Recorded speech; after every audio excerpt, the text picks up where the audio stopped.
Hoje nós receberemos o professor Silvio Caps, da excelente Universidade Federal de Alagoas, uma das mais bonitas que, que eu estava comentando aqui antes da reunião, mas muito que eu já visitei. Silvio, ele é professor da Federal de Alagoas agora, também é editor da Rope e da Challenge, duas revistas importantes aí no cenário heterodoxo, né? Ele é organizador, bom, ele tem um paper também que, hoje ele vai apresentar um paper, né, para a gente, eu vou falar um pouco mais sobre as RAPPLs, né, as operações compromissadas,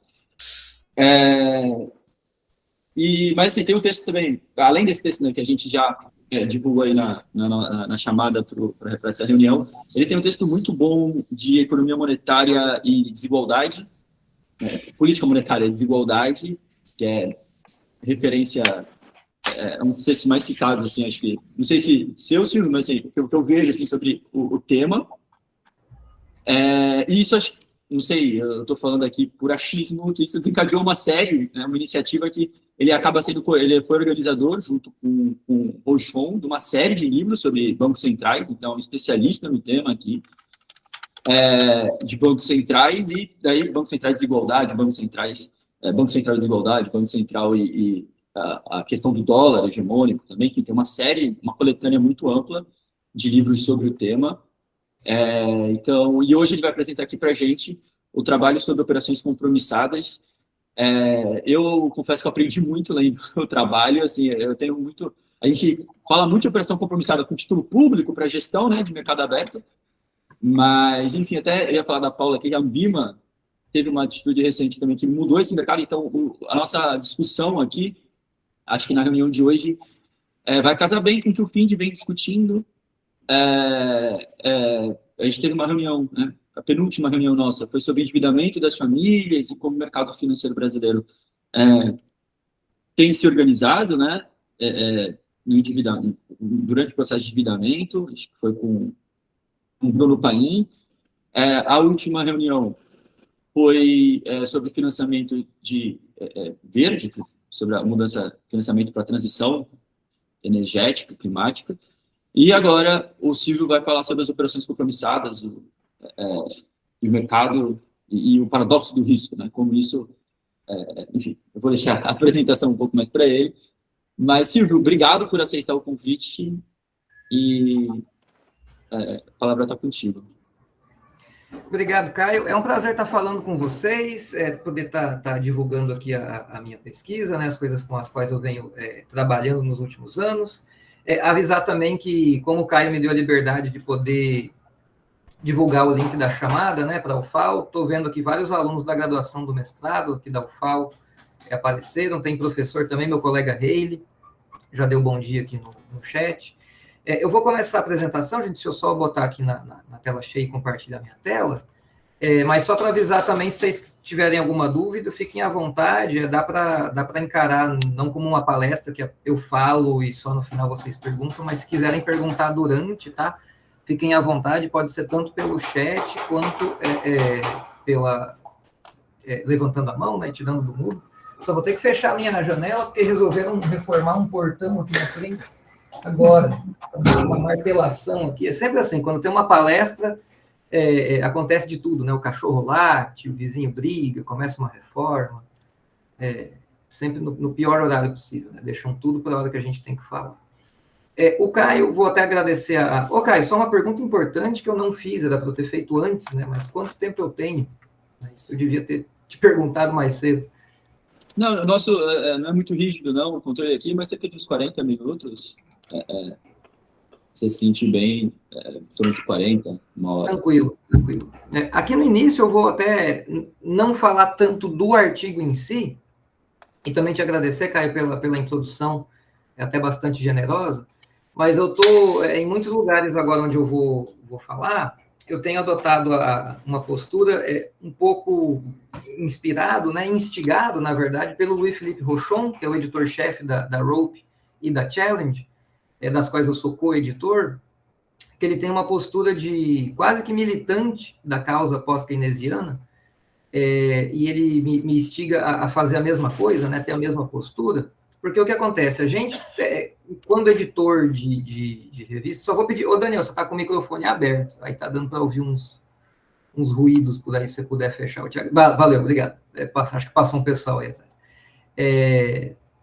Então, a gente sendo editor aí de 2 revistas, mais a série de livro, mais organizando um monte de congresso, a gente está, num certo sentido, num ponto privilegiado para poder ver para onde que a área está indo, né? A área que eu digo é a economia pós-keynesiana, e também de ver para onde ela não está indo. Então, um pouco aqui no início do artigo, eu vou, além de falar do artigo em si, eu vou falar como que eu cheguei na ideia, e também dar uma outra dica de coisas que eu acho que tem muito potencial para a área pós-keynesiana, e a área não tem ido nessa direção.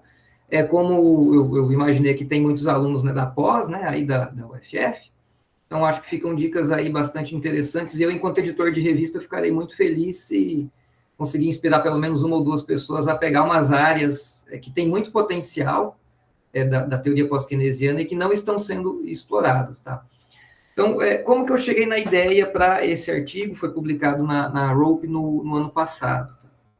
Primeira coisa, eu comecei a estudar os Repurchase Agreements, né, os repos, que é um tipo de instrumento utilizado, é a base do mercado monetário nos Estados Unidos e a base de vários outros mercados monetários no mundo todo. É também o tipo de instrumento de política monetária mais utilizado por vários bancos centrais, incluindo o nosso, aqui do Brasil.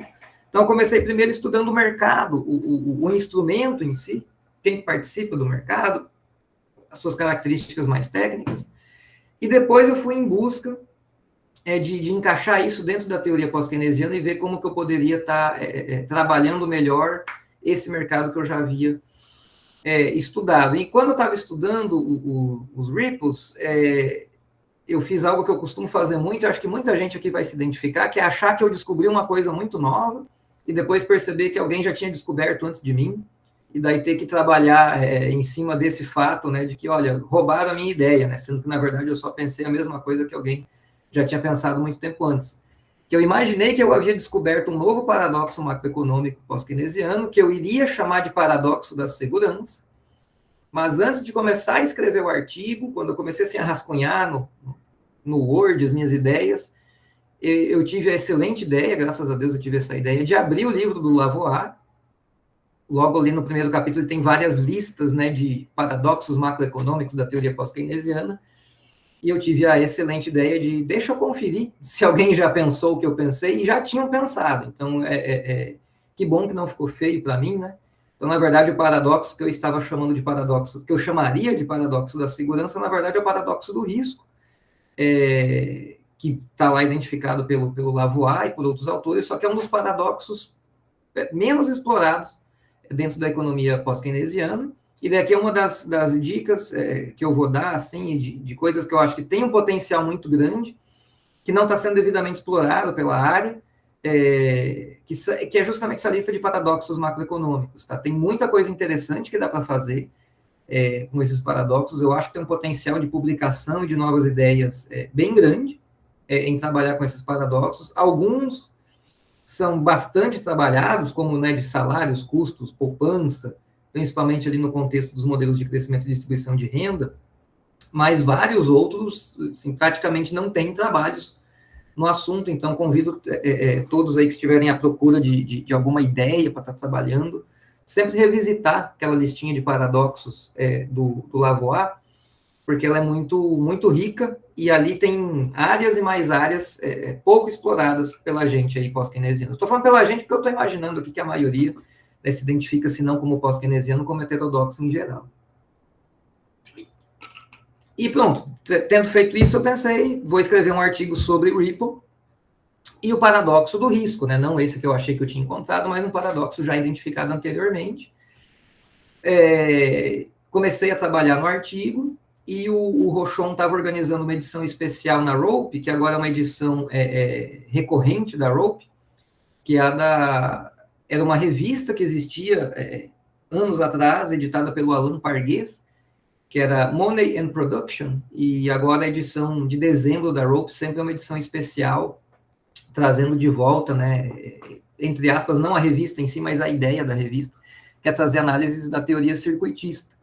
E eu havia comentado da minha ideia com o Rochon, e ele falou, olha, acho que ficaria interessante colocar essa sua ideia na teoria circuitista. Acho que vai fazer sentido, vai encaixar bem e vai dar uma encorpada boa, teórica, nas suas ideias. Voltei a ler teoria circuitista, não trabalhava com eles desde o mestrado. E daí aqui a segunda, acho que é a última dica aí diária que eu tenho para passar, que a teoria circuitista, eu vou apresentar ela melhor mais à frente, é outra área que eu acho que tem um potencial muito grande de ser trabalhado por nós pós-keynesianos.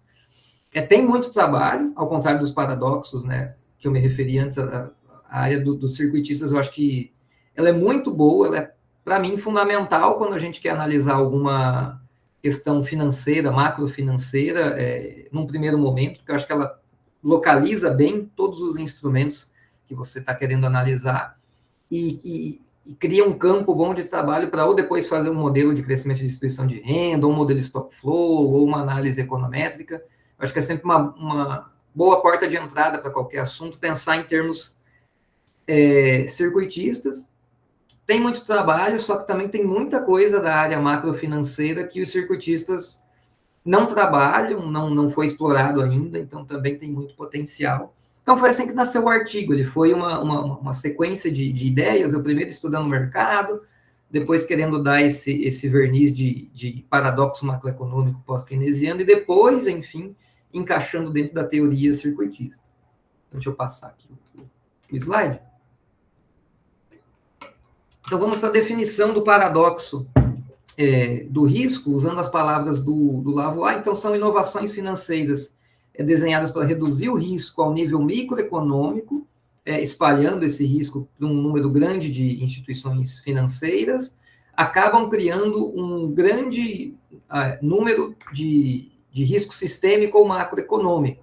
E aqui, ele, no meio da frase, ele dá vários exemplos de instrumentos financeiros, como securitização, obrigações de dívida colateralizada, os CDS, swap de taxa de juros e vários outros instrumentos financeiros. Eu vou estar analisando um desses instrumentos que não está na lista, que são os Repurchase Agreements, mas já fica aí também mais uma dica, né? Essa eu nem tinha pensado, me ocorreu agora, mas eu acho que dá para encaixar todas essas dentro do paradoxo de risco e fazer alguma análise interessante desses instrumentos. Como eu falei, é um dos paradoxos menos estudados na teoria pós-keynesiana, que também me deixou muito animado para fazer o artigo, porque tinha esse potencial de ser novo, de ser inovador. Então, é com essa ideia que eu vou analisar os REPO, né, ou compromissadas, se a gente quiser falar em português, com essa ideia de que são inovações financeiras que elas reduzem risco a nível microeconômico, isso é verdade, mas que acabam aumentando o risco no nível macroeconômico, que é verdade também. Então, o REPO, a própria construção do instrumento, é quase que a definição do paradoxo de risco. O que são, então, para facilitar um pouco aqui a nossa discussão, a nossa conversa, o que são os REPO, ou Repurchase Agreements, ou operações compromissadas? São contratos financeiros nos quais um lado vende um título para um outro agente com o compromisso concomitante de recomprar ou revender esse título numa data futura. Então, se eu te vendi o título, eu assumo um compromisso de recomprá-lo no futuro, ou se eu comprei ele, eu assumo o compromisso de revendê-lo no futuro. Na prática, as transações elas não são feitas pensando no lado do título, embora algumas transações, alguns agentes façam pensando no título para poder ter um acesso a algum título e fazer alguma operação com ele. Mas, na verdade, a operação ela é pensada em termos de obtenção de liquidez, de recursos. Então, na verdade, o que os REPO fazem, o que as compromissadas fazem é você ter uma forma de conseguir empréstimos, dando o título como colateral, dando o título como garantia para essa operação. Tendo o título como garantia, em tese, e é o que se verifica em geral na prática, tendo uma garantia, o custo, né, desse empréstimo de dinheiro, os juros, acaba sendo mais baixo. Como eu já adiantei, né, a minha ideia é de que justamente os REPO eles se encaixam perfeitamente na definição do paradoxo do risco, e a minha análise eu vou fazer usando a teoria do circuito monetário, O que é a teoria do circuito monetário? Também, muito brevemente, já que eu vou focar muito nos repos, eu vou acabar aqui falando um pouco mais rápido.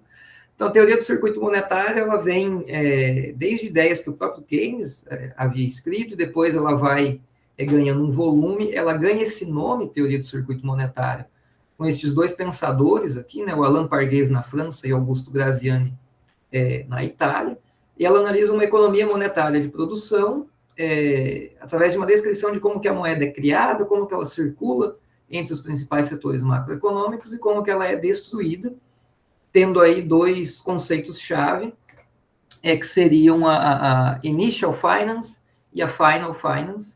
A Initial Finance é quando a moeda entra em circulação e é criada, né, através de empréstimos bancários, como é a visão da moeda endógena, pós-keynesiana.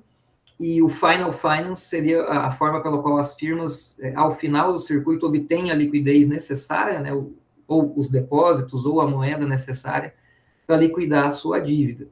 Ela é muito ligada, dentro dessa ideia de economia monetária de produção, no sentido bem keynesiano de que as firmas precisam de um adiantamento de moeda, ou de crédito, ou de liquidez, para iniciar o processo produtivo, para pagar os salários dos trabalhadores e demais fornecedores, ter o processo produtivo, fazer os produtos, poder vendê-los, e com isso obter, né, de volta recursos para poder estar colocando, pagando parte da dívida, ter o seu lucro. Se houver poupança a nível macroeconômico, então as empresas elas não estarão recebendo de volta todo o dinheiro que elas colocaram em circulação, elas vão ter que procurar o mercado financeiro para obter daí o funding, que daí seriam outros empréstimos de mais longo prazo, ou via outros instrumentos, para poder estar fechando o circuito que é extinguindo a dívida inicial com os bancos. O meu artigo ele tem um diálogo direto, eu faço várias citações diretas e menções a esses artigos que eu menciono aqui, porque autores da teoria do circuito monetário, desde a crise do subprime, eles se dedicam bastante à análise do que se chama de shadow banking system. É um nome que ainda figura na literatura, mas o mais correto ou atualizado seria chamá-los de non-bank financial institutions. É uma modificação que ocorreu ali em 2016, eu explico isso melhor no artigo. Então, esses autores todos, aqueles analisam esse shadow banking system, ou as non-bank financial institutions, usando o circuito monetário, só que aqui são todos circuitos monetários muito amplos, muito grandes, eles colocam todas ou quase todas as instituições e instrumentos desse sistema bancário paralelo ou desse sistema financeiro não bancário. Então, dentro desses circuitos, e as figurinhas ficam gigantes, vai ter dealer, vai ter repo, vai ter securitização, vai ter tudo que é tipo de instrumento financeiro.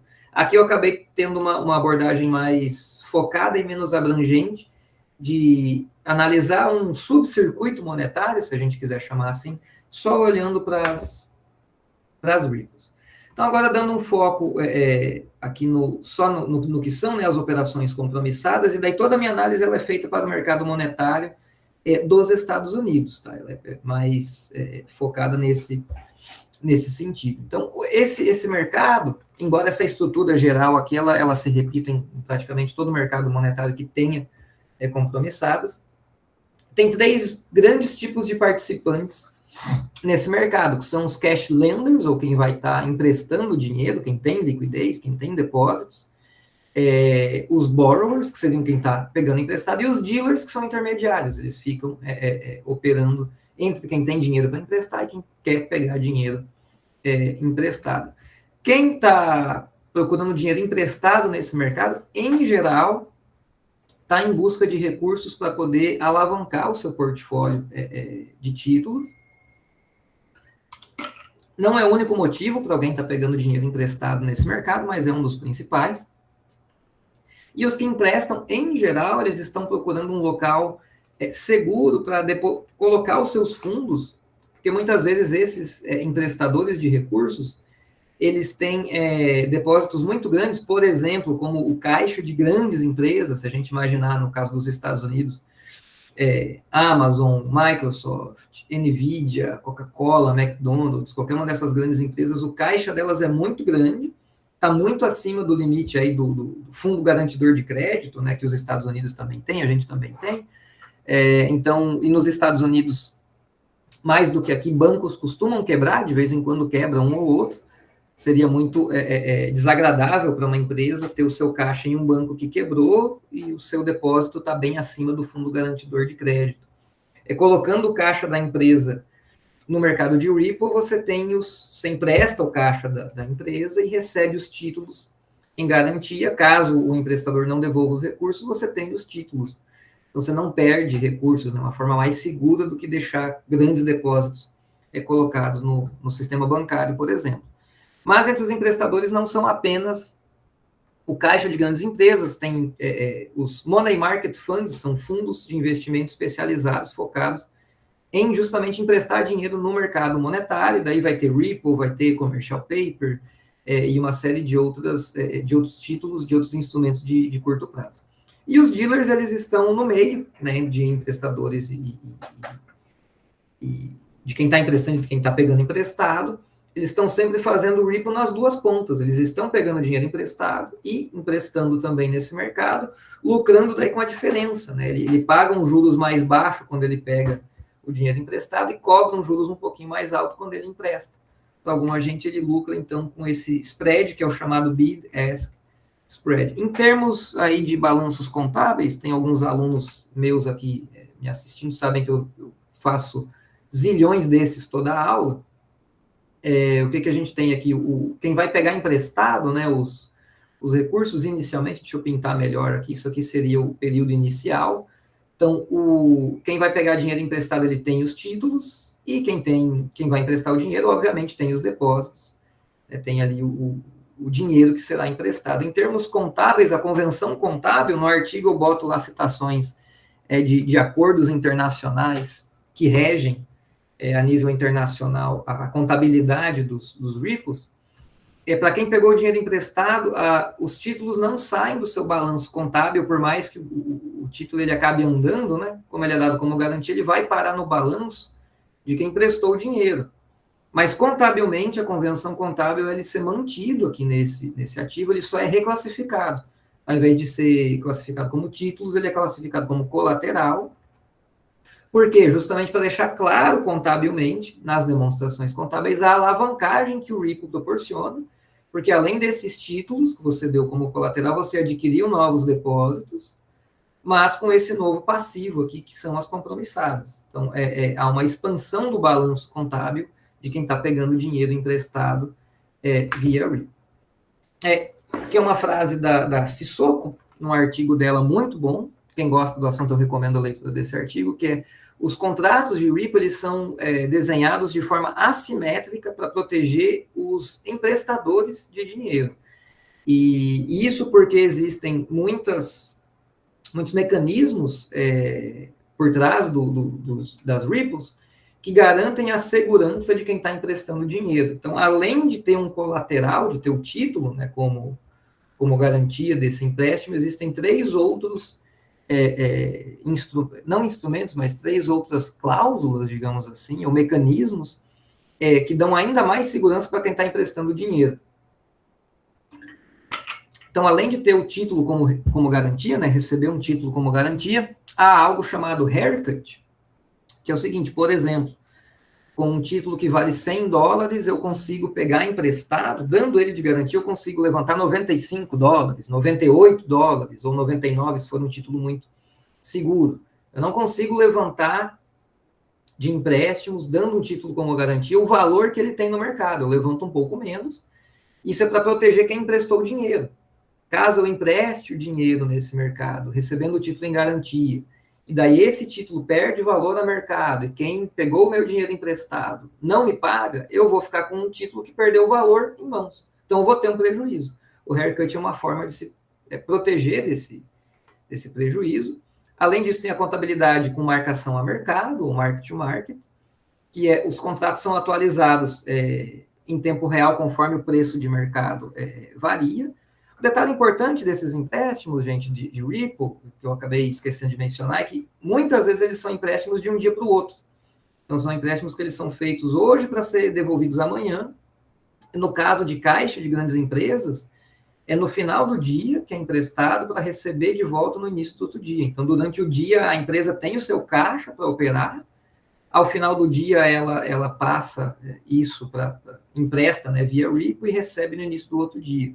Aqui no Brasil, eu não menciono isso no artigo, isso é algo que eu aprendi com um aluno meu, que trabalha num fundo de investimento que faz isso. Aqui no Brasil, o termo para isso são fundos de zeragem, tá? A título de curiosidade para vocês. Então, aqui no Brasil, quem faz essas operações com caixa de empresa são fundos de zeragem.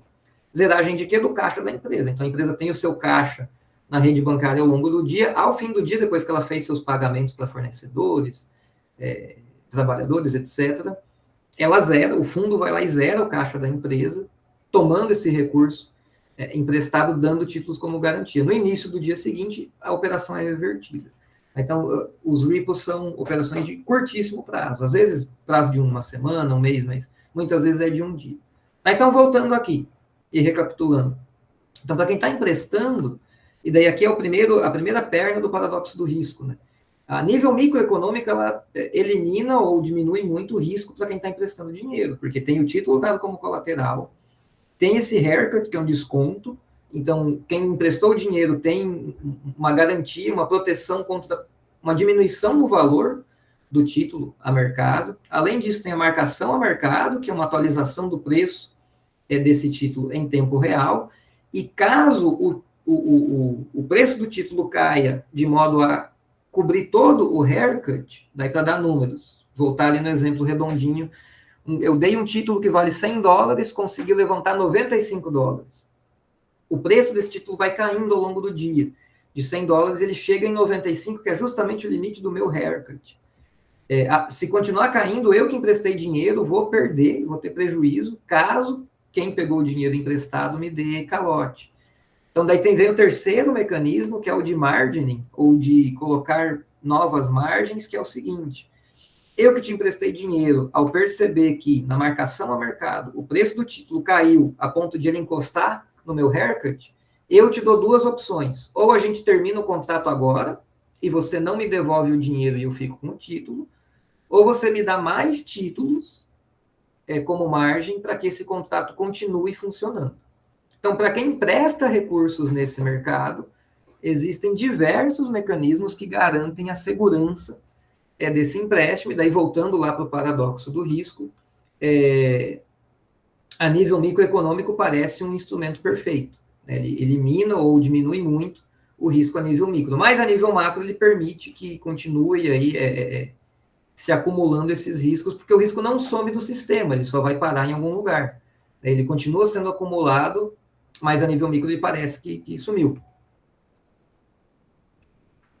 Estou falando meio devagar, então vou tentar dar uma acelerada, porque senão, se eu continuar nesse ritmo, eu termino para lá do meio de e-mail. Então, aqui para demonstrar a questão da alavancagem, então, por exemplo, um hedge fund, ele inicia ali com os seus cotistas colocando, digamos, $100, dinheiro utilizado para comprar $100 em títulos. Esse $100 é utilizado para pegar um empréstimo de repo. Com isso eu levanto aí, dado o haircut, $95 apenas. Esses depósitos eu uso para comprar mais títulos, esses títulos eu uso como colateral para mais empréstimos. Com isso eu consigo mais dinheiro para eu comprar mais títulos, que eu vou usar como garantia uma nova rodada de repo, e assim por diante eu vou alavancando. Isso aqui cria duas questões. Uma, é bom para quem está alavancando, porque a gente está colocando no nosso bolso, enquanto cotista do fundo, $100, mas estamos operando com muito mais do que $100. Então, um ganho de 2% nessa nossa carteira aqui de títulos é muito mais para a gente, porque a gente está operando com muito mais dinheiro. Mas tem o lado oposto, né, o outro lado da moeda, é que quedas no preço dos títulos cada vez menores fazem com que esse fundo, ou esse agente, fique insolvente, vai se acumulando o risco.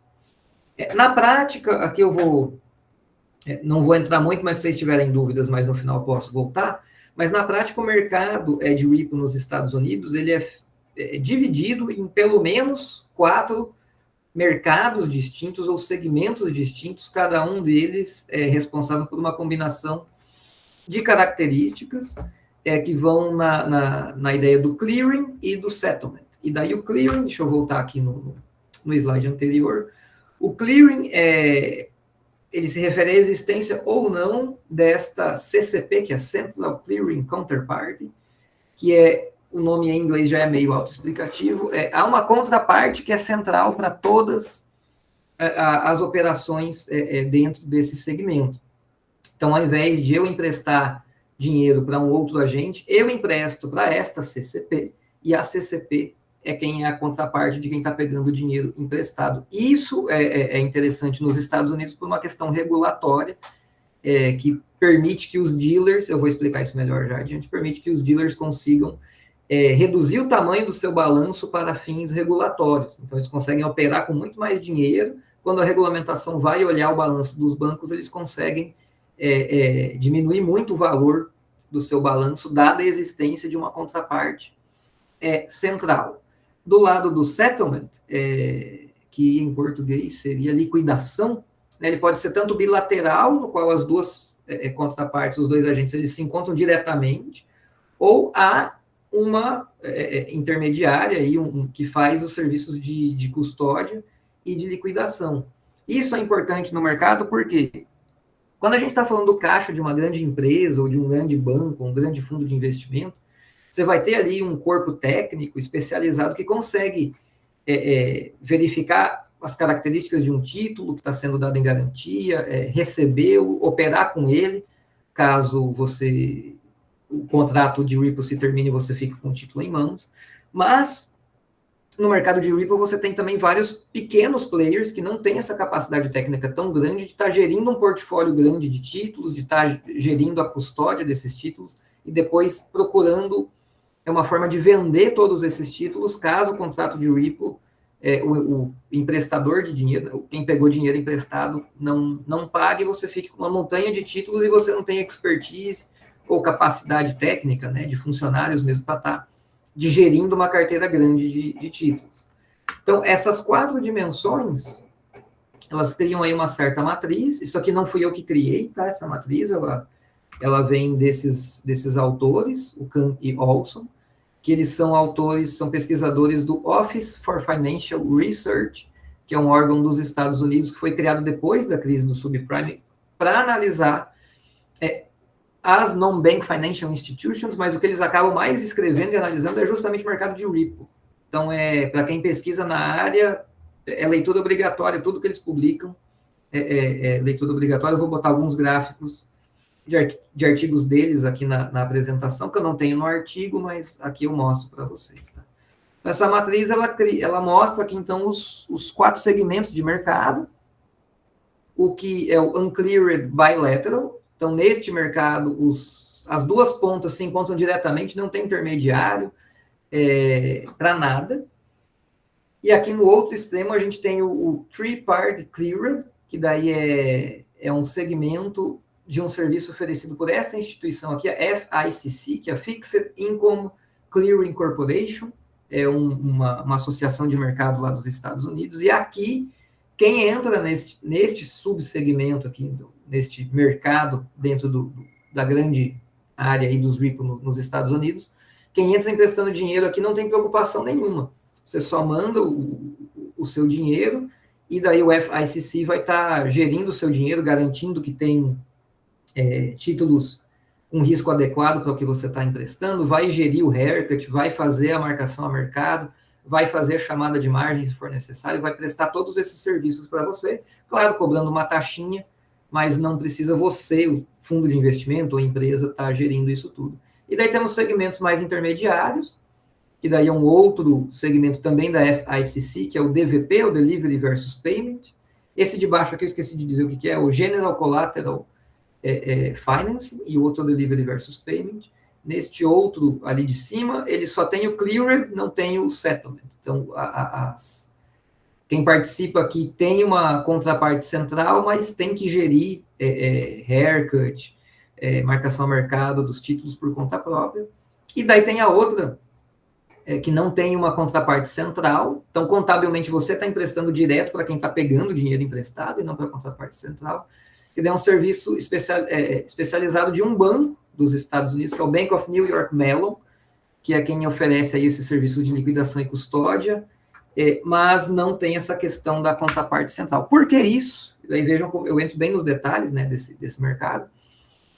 No Uncleared Bilateral Market, né, este aqui ele existe por quê? Qual que é a vantagem que ele dá? Como ele não tem ninguém intermediando, ele, digamos assim, ele é mais leve em termos de regulamentação. Também é o lado mais obscuro do mercado, as autoridades, principalmente pelo Office for Financial Research, só recentemente estão começando a ter uma dimensão do tamanho deste segmento do mercado, mas ainda não se tem números definitivos para o tamanho deste segmento. Então, neste segmento do mercado de Ripple, a vantagem para quem está trabalhando nela é que permite esta questão chamada rehipotecação do título. Então, neste caso aqui, tendo um dealer aqui no meio, ele, por exemplo, ele emprestou dinheiro para um hedge fund e pegou esses títulos aqui como garantia. Neste segmento de mercado, quem pegou o título pode passar esse título adiante em uma nova Ripple. Então, esse título, o mesmo título, ele serve como colateral, às vezes para 3 ou 4 Ripples diferentes. Ele vai sendo passado adiante neste subsegmento do mercado. Nos outros 3, isso não ocorre, porque ou o título vai ficar daí no balanço, não de quem prestou dinheiro, mas do Bank of New York Mellon, ou da FICC.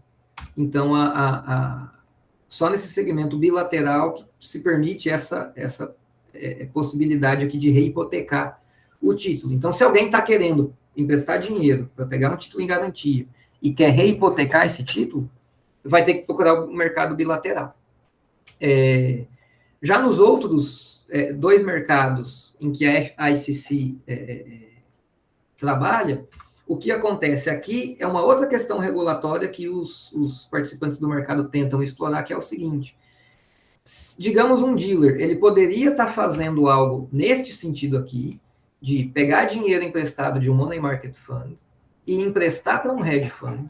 E nesse caso, em termos regulatórios, o que apareceria no balanço contábil do dealer? Ele pegou dinheiro emprestado de um agente e emprestou para outro. Então, ele tem exposição a 2 agentes. Se o dealer usa a FICC como intermediária, ou seja, o dealer já é um intermediário, a FICC também, então é um intermediário usando outro intermediário. É um buraco de minhoca aqui na parte regulatória. O que acontece? O dealer, ao invés de pegar dinheiro emprestado do Money Market Fund, diretamente, se fosse no bilateral, ele pega esse dinheiro emprestado via FICC. Então, na prática, em termos contábeis, ele pegou dinheiro emprestado da FICC e não do Money Market Fund. Quando ele emprestar para o hedge fund, se ele usar a FICC como intermediário, ele não está emprestando direto para o hedge fund, ele está emprestando para a FICC. Então, em termos contábeis, ele pegou emprestado e emprestou para a mesma instituição.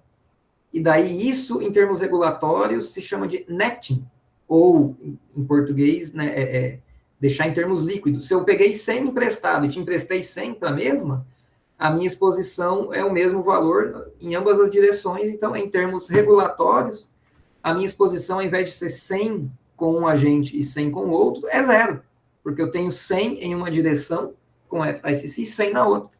Então, isso aqui libera, em termos regulatórios, no balanço contábil dos dealers, por exemplo, questões de capital mínimo, se for um banco, alguma questão aí, os Estados Unidos não tem mais, né, mas já teve ali a questão de compulsório. Então, hoje é mais a questão de capital prudencial, Basileia 3, de regras de capital mínimo, fazendo pelo segmento com a FICC de intermediária, você tem essa possibilidade regulamentatória. Então, esses segmentos do mercado, eles existem porque eles oferecem diferentes serviços para diferentes agentes, que às vezes são pequenos, não têm capacidade de fazer o acompanhamento do haircut, do colateral, do margin call, da marcação a mercado. Então, eles procuram alguém que ofereça esse serviço para eles, e também tem buracos regulatórios que os agentes tentam explorar. Né? No bilateral, a possibilidade de rehipotecar o título. No segmento aqui que tem a FICC, tem essa questão regulatória que para os dealers é muito interessante. Então, é um mercado que tem vários desviozinhos possíveis. Uma visão mais geral aí do mercado, já começando a fazer o meu circuito monetário, é essa. De um lado, você tem, em geral, os cash lenders, do outro, os cash borrowers. No meio, vocês têm os dealers, e daí os os segmentos estão todos aqui nessas diferentes setinhas, né? Aqui está o do Bank of New York, aqui está o bilateral, aqui está o DVP, aqui está outro DVP, enfim, tem outros subsegmentos que daí aqui eu não vou entrar, tá? Mas lá no artigo eu detalho melhor. De qualquer maneira, o dinheiro, né, ou os depósitos, eles estão andando nessa direção e os títulos vão andando nesta direção, entre os diferentes balanços. Isso aqui essa figura, esses 3 quadradinhos, depois eu vou encaixar daí, então, no circuito monetário mais amplo. Aqui alguns números, não são meus esses gráficos, tá? São do Office for Financial Research, para ver o tamanho do mercado de repo. E o gráfico tem esses pulos, porque a cada certo momento o Office for Financial Research ele ganha poderes regulatórios maiores para poder investigar novos segmentos do mercado. Então, não é que o mercado do nada ele cresce. É só que chegou um momento em que as autoridades pegam os dados, descobrem os dados de um segmento do qual ele antes não sabia o tamanho. Tá? Então, não é... A gente pode ver um crescimento para essa parte aqui do gráfico para os segmentos que estavam sendo analisados até então. Esse pulo, isso não é um crescimento, isso é só as autoridades dos Estados Unidos descobrindo o volume de um certo subsegmento. Então, esses últimos 2 aqui, ele tem uma fase 1, uma fase 2, ainda não terminou. Esse NCCBR é o Non-Centrally Cleared Bilateral Repo, é aquele segmento bilateral que eu falei antes, que não tem nenhum intermediário. Ele é o último, porque ele é o mais difícil de ser analisado. Esse azul mais escuro foi o primeiro a ser analisado, porque é o Three-Party, é aquele que tem o Bank of New York Mellon como intermediário. Então, esse é o mais fácil de você ter os dados, porque você tem uma instituição, que é o Bank of New York Mellon, que oferece esses serviços de liquidação e custódia. Então, se você tem acesso ao balanço do Bank of New York Mellon, você sabe o tamanho desse segmento de mercado todo. Para os outros mercados, você tem que começar a investigar balanços de outras instituições. Esse verdinho, travou meu slide, só um pouquinho. Aí, voltei aqui, só para eu apagar. Este segmento verdinho, isso aqui é um instrumento do Fed, que eu já falo dele, que é o Federal Reserve Overnight Reverse Repurchase Program. É o Fed emprestando dinheiro. Aliás, esse aqui, perdão, esse é o Fed pegando dinheiro emprestado no mercado de repo. Essa questão de política monetária do Fed no mercado de repo, eu entro já. Então, para vocês terem aqui uma dimensão, tá? Esses números todos estão em trilhões de dólares, então atualmente o que se tem notícia 12 trilhões de dólares, o tamanho do mercado, só que ele é maior, tá? É porque não se sabe o quão maior ainda é, porque ainda está sendo investigado. Mas o pessoal no Office for Financial Research acredita que já estão chegando aí no tamanho máximo do mercado, que ainda deve ter mais alguma coisa escondida, mas que eles já estão conseguindo pegar o tamanho do mercado como um todo. Em termos de colateral, né, qual que é o título que é dado como colateral nessas operações? Então, aqui em azul a gente tem títulos do Tesouro dos Estados Unidos e em verdinho os outros. Então, vejam que interessante que o tamanho, né, a parcela do outros cresce quando a gente começa a pegar dados ali do segmento bilateral. Deixa eu apagar isso aqui. E aqui em termos de moedas, né, a maior parte do dinheiro que é emprestado está denominado em dólares, mas também tem empréstimos de depósitos denominados em outras moedas, principalmente aqui o euro e a libra esterlina. E daí, novamente, como é interessante o segmento bilateral, porque aqui cresce, né, a parcela do euro e da libra, né, e do iene. Todas essas outras moedas, elas ganham em termos relativos, né, elas ganham representatividade. Pegando só os outros segmentos, é quase tudo dólar. Mas então os repo utilizados para pegar depósitos em outras moedas, eles aparentemente estão focados no mercado ou no segmento bilateral. Em termos de fluxos, aqui é só para o three-party, ou seja, aquele que circula pelo Bank of New York. Por isso que aqui, né, a fonte Bank of New York. Ainda são gráficos que não são meus, tá? São do Bank of New York Mellon. Quem mais pega dinheiro emprestado nesse mercado são os brokers, dealers e bancos. Basicamente, só essas duas instituições que pegam emprestado. E quem empresta mais ali são os money market funds. Para este segmento, que é o bilateral, que é este mais novo, que eles ainda estão analisando. Então, quem pega emprestado, daí você tem uma gama maior de instituições, além dos dealers, aparece daí como um tamanho grande aqui de mercado, os hedge funds. E daí quem está emprestando aqui são os dealers. Então, em termos assim de generalização, a gente pode dizer que os dealers pegam muito dinheiro emprestado neste segmento e emprestam muito dinheiro neste segmento. Tá? Então, a moeda ela vai se movendo entre os distintos segmentos do mercado de repo. Então, muitas vezes ela é pega em um segmento e repassada em outro. Bom, isso aqui tudo são detalhes talvez até excessivos do mercado. Peço desculpa só que o meu PowerPoint tinha travado de novo. Então, agora vamos para a parte aí de encaixar tudo, começar a olhar melhor. Caio, eu já estou falando há muito tempo, tá? Se você precisar que eu acelere, é só falar, viu? Mas se tu não me interrompeu, eu vou falando. Mas se quiser botar um limite, beleza. Se quiser botar um limite, é só falar. Então, esse é o meu circuito monetário, que eu montei aqui, colocando os repo dentro. Eu só vou fazer um rabisco aqui, depois eu apago, para mostrar o que seria um circuito monetário mais simples ou mais clássico, digamos assim. O circuito monetário mais simples, ele pegaria esses 3 quadradinhos aqui e um quarto quadradinho, que seria o mercado financeiro, daí todo encaixotado em um único quadradinho. Então, dentro disso que eu rabisquei agora, a gente tem aí os bancos. De novo, travou meu slide. Eu não sei se é a internet ou se é o PowerPoint que está dando pau. Então, a gente tem... No meio estão os bancos, e não está à toa, porque eu quebrei muita cabeça para conseguir colocar esses quadradinhos em uma ordem em que nenhuma linha cruzasse a outra. Então, eu tive que fazer uns recortes com papel, botar na mesa, assim, meio que uma coisa... quase que um filme desses de... que a pessoa está investigando um crime, daí põe umas linhas assim, cruzando. Eu tive que quebrar a cabeça e fazer um quebra-cabeça na mesa para conseguir desenhar isso de um jeito que nenhuma linha passasse por cima de outra. Demorou um pouquinho, mas eu achei. No meio tá os bancos, eu acho que isso já é sintomático, né? E até na teoria monetária pós-keynesiana, banco é muito importante.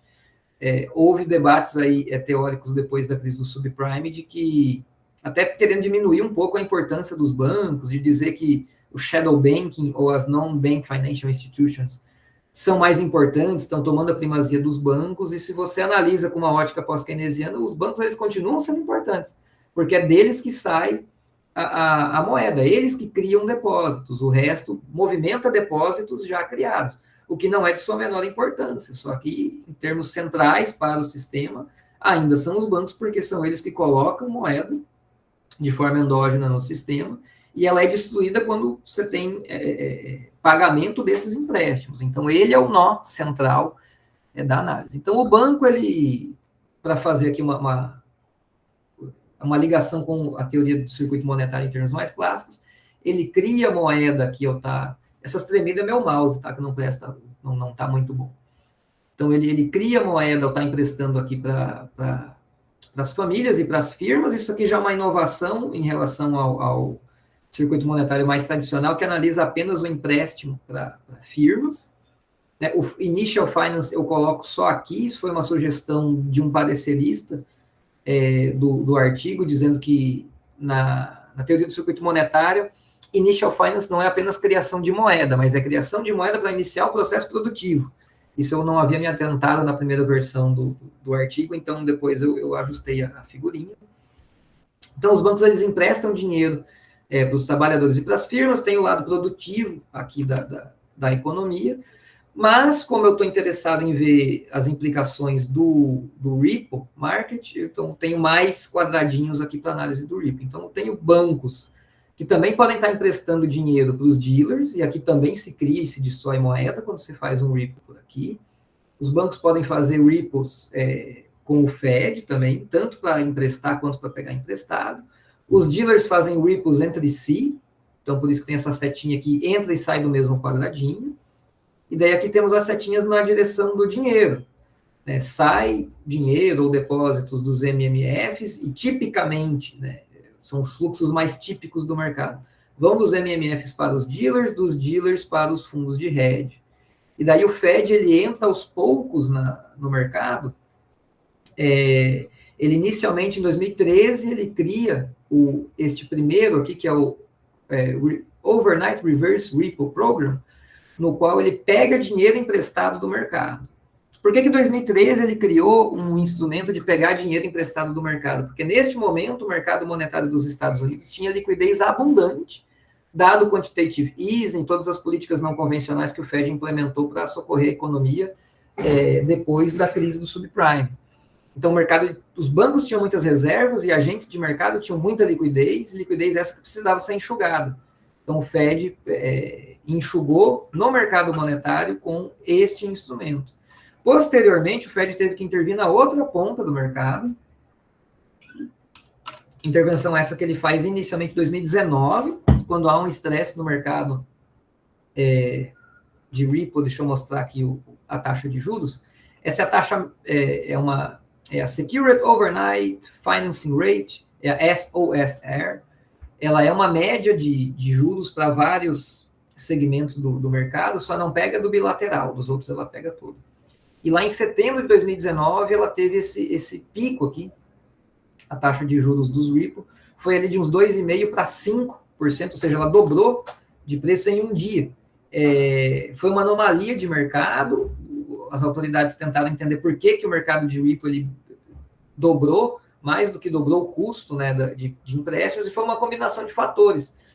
Foi um dia em que empresas tinham que pagar os impostos federais, então com isso se drenou reservas do sistema.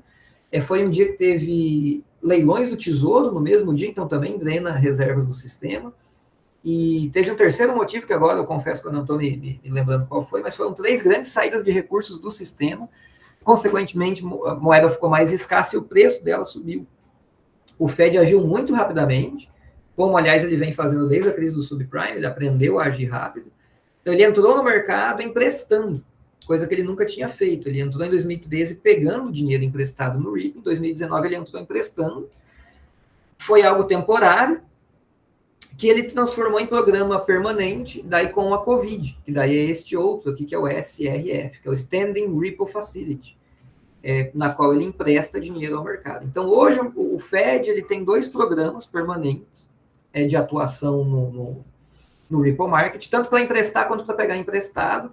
Alguns autores, como Perry Merlin, chamam isso de que o Fed, hoje, ele não é apenas o lender of last resort, como se discute há décadas, há séculos, mas ele é também o dealer of last resort. Se o mercado de repo ficar com algum estresse, ele é o dealer de última instância. Ele está ali disposto a atuar nas 2 pontas do mercado, emprestando ou pegando emprestado, se o mercado tiver algum estresse. Então, essa é a figura que eu monto, né, com política monetária do Fed, com os 3 agentes mais típicos do mercado, como que isso se encaixa daí no circuito mais tradicional, que são bancos, famílias e firmas. Aqui, só para curiosidade, isso aqui é o tanto de dinheiro que o Fed tomou emprestado com o primeiro programa que ele criou lá em 2013. Então, durante a pandemia, ele pegou muito dinheiro emprestado. E aqui o tanto que ele empresta. Então, em 2019, até o começo da pandemia, ele emprestou bastante, mas depois ele não foi mais utilizado, e daí tem alguns estresses. Aqui, esse gráfico foi depois ali da falência daqueles bancos, aliás, aqui foi em 2023. Aqui foi uma anomalia que teve no mercado, teve até uma discussão de por que estavam pegando tanto dinheiro emprestado, começou na literatura mais especializada, ou, por exemplo, na Bloomberg, no Financial Times, houve até um medo, assim, de que, olha, os fundos voltaram a pegar emprestado do Fed, será um sinal de estresse no mercado. No fim, não era nada, foi só alguém que pegou lá um dinheirinho grande, né, com o Fed, mas não foi nada. É um instrumento que o Fed criou e usou por pouco tempo, ele ainda existe, mas ele o termo técnico para isso é um instrumento passivo, né? O Fed, o instrumento está lá criado, se quiserem pegar, pega, se não quiser, não pega, como se fosse um redesconto para o repo market. Então, agora indo para a parte final, estou terminando, viu, Caio? Graças a Deus, estamos encerrando, passando um pouquinho do ponto, mas chegando ao fim. Então, agora chegando na parte final do paradoxo do risco. Né? Eu comecei com o paradoxo do risco, termino com ele. Então, a gente viu lá no início que os ripples, do ponto de vista micro, eles reduzem o risco, ou praticamente eliminam para quem está emprestando, só que o risco em termos sistêmicos não some. Aonde que ele vai parar? Aonde que o risco macroeconômico fica e ele continua, né, dentro do sistema.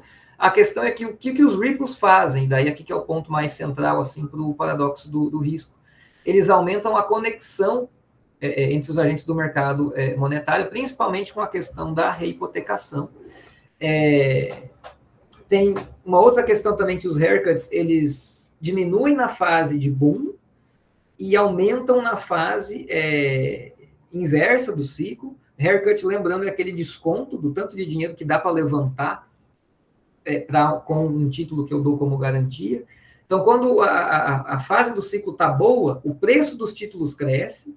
Então, para o mesmo título já facilita eu levantar mais dinheiro. E, além disso, o haircut diminui. Então, o desconto diminui. Então, aqui é tudo pró-cíclico. Quando estamos na fase de alta, o preço dos títulos sobe, então, para o mesmo portfólio, eu consigo levantar mais e mais dinheiro. O haircut vai diminuindo, então o desconto é menor, eu levanto mais dinheiro. Só que quando o ciclo se inverte, o preço dos títulos cai, então eu começo a levantar menos dinheiro, dado o meu portfólio, e o desconto aumenta. Então, isso leva a um aumento nas chamadas de margem, ou até mesmo no caso de muitos agentes terminarem o seu contrato de Ripple sem devolver o dinheiro, e daí quem emprestou o dinheiro fica com os títulos em mãos, títulos esses que, se estamos na fase de baixa do ciclo, vão estar valendo menos. Né? Então, é aí que começa a ter o risco reaparecendo, e quanto maior o grau de alavancagem dos agentes no mercado, menor é a queda no preço dos títulos necessário para criar insolvência. O que é insolvência? Se eu tenho nos meus ativos 100 mil ou 100 milhões de dólares, e eu estou muito alavancado, digamos que eu tenho só 5 milhões que eu coloquei no meu fundo, e os outros 95 eu peguei emprestado. Aquela jogadinha que eu mostrei lá mais para trás do hedge fund, eu botei 5 milhões de início no fundo, comprei 5 milhões de títulos, usei eles de garantia para pegar um dinheiro emprestado, dinheiro que eu usei para comprar mais títulos, e assim eu fiquei fazendo, até eu não conseguir mais. Então, eu tenho um portfólio muito alavancado. Se o meu ativo vale 100 milhões, eu só tenho 5 milhões que é de cotistas do fundo e 95 milhões eu peguei emprestado, se o preço desse meu portfólio cair apenas 5%, o meu patrimônio líquido já subiu. Dali para frente, toda diminuição no ativo é dinheiro que meus credores vão perder. Se a minha alavancagem fosse menor, se, por exemplo, o mesmo portfólio de 100 milhões de ativos, eu tivesse 50 milhões de patrimônio líquido e só 50 emprestado, eu fico insolvente somente com uma queda de metade do preço. Então, tem que cair 50% o tamanho do preço dos ativos para que eu fique insolvente. Então, quanto maior o grau de alavancagem, maior a possibilidade de que eu que peguei dinheiro emprestado fique insolvente e, portanto, que eu crie um problema para os meus credores. Então, juntando essas pecinhas, o Ripple ele aumenta a conectividade dos agentes no mercado monetário, ele tem uma questão procíclica muito forte, e quanto maior a alavancagem, que também é procíclica, maior o risco que eu estou passando para os meus credores. Então, agora vamos analisar aqui alguns. Esse aqui é um pouquinho chato, tá? Essa figura tem muita coisa acontecendo. Então, temos aqui um fundo que está alavancado, a contraparte deste fundo, e um agente que não está relacionado. Ele não emprestou nem pegou emprestado de nenhum dos outros dois agentes. E mesmo assim ele está exposto a esses outros dois agentes, que é algo que os Ripples ajudam a causar. O mercado financeiro como um todo já tem, né, essa característica de os balanços, mesmo não estando diretamente conectados, eles têm conexão, só que o Ripple ele acelera, né, essa característica. Então esse fundo que está alavancado, ele tinha ali ativos que agora estão reclassificados como colateral, que ele usou para levantar dinheiro, para pegar mais títulos, e assim ele fez para ficar alavancado. Aqui está a sua contraparte, que é quem está detendo esses 100 milhões, digamos, de ativo arriscado. Além disso, esta contraparte, aqui eu botei ela maior, né, o balanço dela é maior do que o fundo que está se alavancado, ela tem aí a securities AAA, digamos assim, tem 200 milhões delas, e essa contraparte aqui, ela, por sua vez, tem uma estrutura de funding até bem segura, ela tem 1/3 é dívida de longo prazo, 1/3 dívida de curto prazo, e 1/3 é patrimônio líquido. Lógico que aqui é um exemplo muito parcial, porque eu estou dando exemplos numéricos, mas é só para ajudar na minha narrativa, né, na minha explicação. Não é tão... dá para generalizar depois. Né? E o agente não relacionado, ele tem esses mesmos títulos AAA, que a contraparte tem, mas ele não pegou emprestado da contraparte, nem emprestou para ela. Tá? Ele tem outras contrapartes, ele se relacionou com outros agentes. Caso esse ativo arriscado perca muito valor, ele foi de 100 para 20, e alguém pode dizer, é uma queda muito grande, né? Perdeu 80% do valor. Não é tão grande se a gente pega casos históricos de estresse no mercado, desde os anos 90, quando teve crise na Rússia, os títulos perderam mais que 80% de valor. No México, perderam mais que 80% de valor. Na crise do subprime, muitos CDOs e MBS perderam até 100% do valor. Então, numa situação de estresse de mercado, não é tão exagerado imaginar uma queda de 80% no valor de um título. Então, este fundo que estava alavancado diante desta queda muito grande no preço do seu colateral, ela está...